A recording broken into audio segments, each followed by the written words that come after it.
अफवांना आळा. मयूर गॅस एजन्सीकडून नागरिकांना महत्त्वाचे आवाहन. नाशिक शहरातील मयूर गॅस एजन्सीकडून नागरिकांना महत्त्वाचे आवाहन करण्यात आले आहे. सध्या काही ठिकाणी युद्धाच्या परिस्थितीमुळे गॅसचा तुटवडा निर्माण झाल्याच्या अफवा पसरत असल्या तरी त्यामध्ये कोणतेही तथ्य नसल्याचे एजन्सीकडून स्पष्ट करण्यात आले आहे. घरगुती वापरासाठी लागणाऱ्या गॅसचा पुरवठा पूर्णपणे सुरळीत सुरू असून नागरिकांनी कोणत्याही अफवांवर विश्वास ठेवू नये असे आवाहन करण्यात आले आहे. तसेच गरज नसताना विनाकारण गॅस बुकिंग करू नये. आधीच सिलेंडर उपलब्ध असताना पुन्हा नंबर लावणे टाळावे आणि दुसरे सिलेंडर घेण्यासाठी अनावश्यक घाई करू नये असेही एजन्सीने सांगितले आहे. दरम्यान गॅस वितरणाबाबत काही गैरसमज पसरले आहेत. गॅस बुकिंग नंतर सिलेंडर 25 दिवसांनी मिळतो अशी चुकीची माहिती काही ठिकाणी पसरली आहे. प्रत्यक्षात बुकिंग करण्याच्या कालावधीत 21 दिवसांवरून 25 दिवस असा बदल करण्यात आला असून वितरण प्रक्रिया मात्र पूर्वीप्रमाणेच सुरू आहे.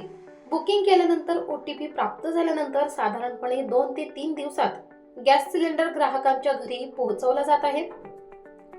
त्यामुळे नागरिकांनी गॅस एजन्सीवर अनावश्यक गर्दी करू नये असेही आवाहन करण्यात आले आहे.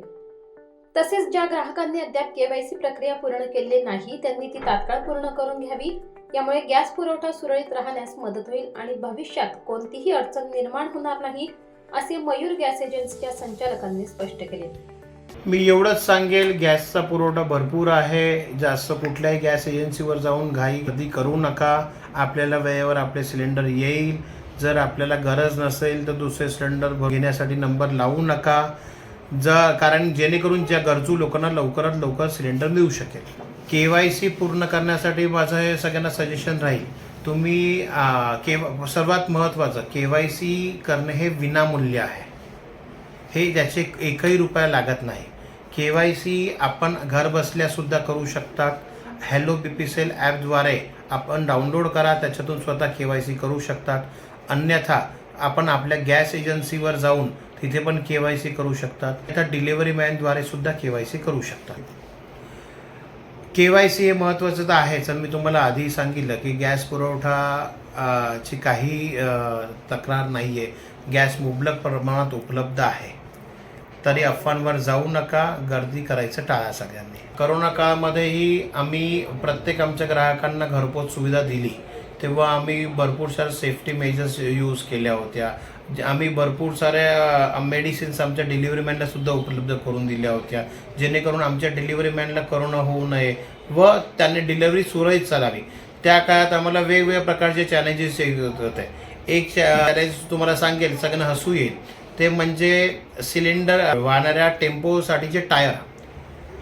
आम्ही कोरोना काळ एप्रिल-मे महिन्यात होता तेव्हा आम्ही नोटीस केलं की रस्त्यावर तेव्हा वाहनं नसायची, त्यामुळे रस्ते अधिक तापायचे. त्यामुळे जे कमी वाहनं चालतात त्यांचे टायर लवकर फुटायचे. आता टायर कुठून आणायचे? नाही तर आमच्या डिलिव्हरी व्हेकल बंद पडायला लागल्या. तर आम्ही टायरवाल्या जे दुकानं होती, नाशिक शहरात जेवढी दुकानं होती त्या दुकानदारांना त्यांच्या घरून घेऊन त्यांचे दुकानं उघडले, शासनाकडून परवानगी घेतली आणि मग ते टायर त्यांच्याकडून काढले. मग काही पंक्चरवाले आम्ही चालू ठेवले आमच्यासाठी, किंवा पेट्रोल पंपावर आम्ही ते करत होतो. असे वेगवेगळ्या प्रकारचे अनेक रोमांचक चॅलेंजेस आम्हाला येत होते, पण तेव्हा आम्ही ते पूर्ण पाडत होतो. या आत्ताच्या परिस्थितीत कस्टमरना सर्व्हिस देण्यासाठी आम्ही डिलिव्हरी मॅनला जास्त वेळ काम करायला सांगतोय.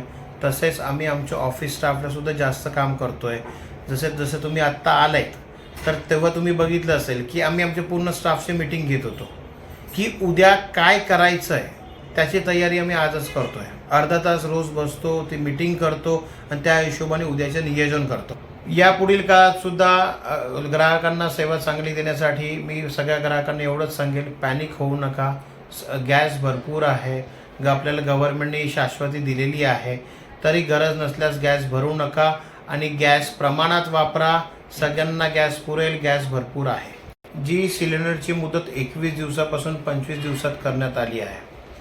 याचा अर्थ मी असं सांगेल की जेव्हा सध्या हे इराणचं अमेरिकेचं युद्ध चालू आहे, त्या काळामध्ये गॅसचा तुटवडा आहे सगळ्यांनाच माहिती आहे. तर आपल्याकडे जो गॅस आहे तो सगळ्यांना मुबलक प्रमाणात मिळावा. व्यर्थ गॅस वाया जाऊ नये म्हणून गव्हर्नमेंटने घेतलेलं हे एक प्रिकॉशनरी स्टेप आहे. तरी आपलं शेवटचं सिलेंडर घेतल्यापासून 25 दिवसानंतरच आपल्याला पुढील सिलेंडरचा नंबर लावता येईल. आणि त्यामध्ये एक विशेषतः सांगतो, जेव्हा आपण बुकिंग करतात तेव्हा बुकिंग करताना नंबर लागला नाही त्याच्यात एक मेसेज येतो, तुमचं शेवटचं सिलेंडर या तारखेला घेतलं होतं आणि तुमची या तारखेनंतर बुकिंग करा. त्याच्यात शेवटची लाईन नीट वाचा, you can book your cylinder after so and so date. तर after so and so date असेल, साधारण एक्झाम्पलसाठी सांगतो, आफ्टर 22 मार्च 2026 असेल तर आपल्याला 23 मार्चला बुकिंग करायचं आहे. कस्टमर्स भरपूर लोक 22 मार्चलाच बुकिंग करण्याचा प्रयत्न करतात, पण त्यांचं सिलेंडर मोबाईलने बुक होत नाही. मग ते एजन्सीपर्यंत येऊन कंप्लेंट करतात. तर मी सांगतो, तो शब्दरचना व्यवस्थित वाचा. 22 मार्च लिहिलेलं असेल तर तुम्ही 23 मार्चला बुक करा, आफ्टर 22 मार्च.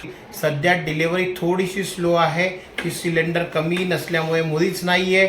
आमच्याकडे जेवढं मॅनपॉवर होतं, त्यांची जेवढी क्षमताबळ आहे, त्यांच्यावर जास्त भार पडल्यामुळे ते थोडंसं स्लो होत आहे. पण तुम्हाला सिलेंडर अवश्य घरपोच सेवा मिळेल. कुठल्याही एजन्सीमध्ये जाऊन गर्दी करू नका. आपण ग्राहकांपर्यंत सगळी ही माहिती पोहोचवत आहे, त्याबद्दल आपल्या चॅनलचे सुद्धा मनपूर्वक आभार. आणि ही माहिती जास्तीत जास्त आपण ग्राहकांपर्यंत पोहोचवावी, जेणेकरून ग्राहकांमध्ये जागरूकता वाढेल व ते कुठल्याही गॅस एजन्सीवर गर्दी करणार नाही. धन्यवाद. नाशिक लोकशाही न्यूज, नाशिक.